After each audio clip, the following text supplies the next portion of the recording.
அவனுக்கும் நிறைய பணங்கள் இருக்கு, நிறைய தொடர்புகள் இருக்கு. ஆனா அவன் மொத்த எஃபர்ட்டும் எனக்காக போட தயாராகிட்டான். என்ன காரணம்? நம்ம ஒரு விஷயம் நம்ம ஏமாந்துட்டோம் நினைச்சிட்டோம், பணம் போச்சு, திருப்பி பணம் ரிட்டர்ன் வராது, வரல. ஏதோ நல்ல காரியத்துக்காக வந்து நம்ம அவன் நம்பி நம்ம பணம் கொடுத்தோம். ஏமாற்றப்பட்டவங்க அனைத்துக்கும் எல்லாருக்கும் சேர்த்து சொல்றேன். ஏதோ ஒரு நல்ல விஷயத்த கேட்கறான், நம்ம அவன் உதவிக்காக நம்ம கொடுத்துருக்கோம். பட் அவங்க ஏமாத்திட்டாங்க அப்படின்னு நினைக்கிறோம் இல்லையா?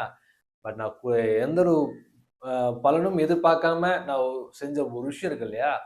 நான் அதை விட்டுட்டோம், விட்டுட்டோம். அது ரிட்டர்ன் வராது, அவ்வளோதான், முடிஞ்சு போச்சு. ஆனா அந்த நன்றியை மனசுல வச்சுக்கிட்டு அதோட பல மடங்கு பெரிய பெரிய விஷயத்த வந்து உருவாக்கி கொடுக்குறான் இல்லையா?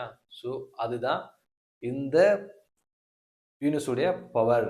ஸோ இந்த நபர் ஒரு நாணயமானவனா இருக்கிறான், அதனால நம்ம திரும்ப பண்றான்னு வச்சுக்கோங்களேன்.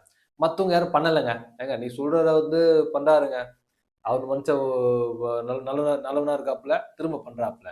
மற்றவங்க ஒரே இவர் மாதிரியே இருப்பாங்களா அப்படின்னு கேட்டிங்கன்னா, இவன் பண்ணலனா கூட நம்ம ஏமாந்துருக்கோம். ஆனா நம்ம ஏமாந்த மனுஷன் இவர் பண்ணலாம் கூட, இந்த யூனிவர்ஸ் என்ன பண்ணுனா, இதை காட்டிலும் நம்மளுக்கு நடந்த சூழ்நிலை மாதிரியே இன்னொரு இடத்துலயும் நடந்திருக்கும். ஸோ நம்மள பத்தின விஷயங்கள ஒரு புரிதல வந்து ஏதோ ஒரு விஷயம் கனெக்ட் ஆகும். சொன்னேன் இல்லையா? சூப்பர் டீலக்ஸ் படமா சொன்னேன், போன போன வீடியோ சொல்லியிருந்தேன். அந்த மாதிரி கனெக்ட் ஆகும். கனெக்ட் ஆகும்போது இவன் செய்றத விட பல மடங்கு அவன் செஞ்சுட்டு போயிடுவான்.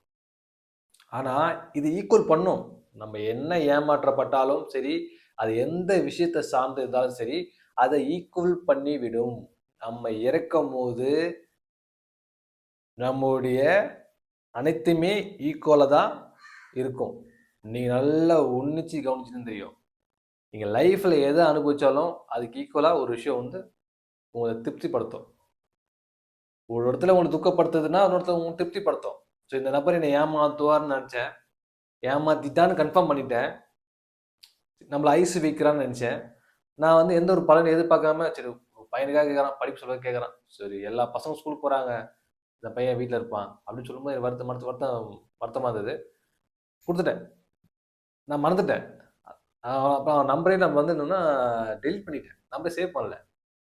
ஆனா நான் யாரெல்லாம் செய்வேன்னு அவன் செய்யல. இவன் பாருங்க கொண்டு செஞ்சுட்டான். எனக்கு வேற மாதிரி விஷயத்த உருவாக்கி கொடுக்குறான். அவனால ஒரு ஒரு ப்ராஜெக்ட் உருவாக்குற அளவுக்கு கிடைக்குது. அதாவதுங்க, நல்ல இதை பத்தி கவலைப்படாதீங்க. நல்லதே நடக்கும். சரிங்களா?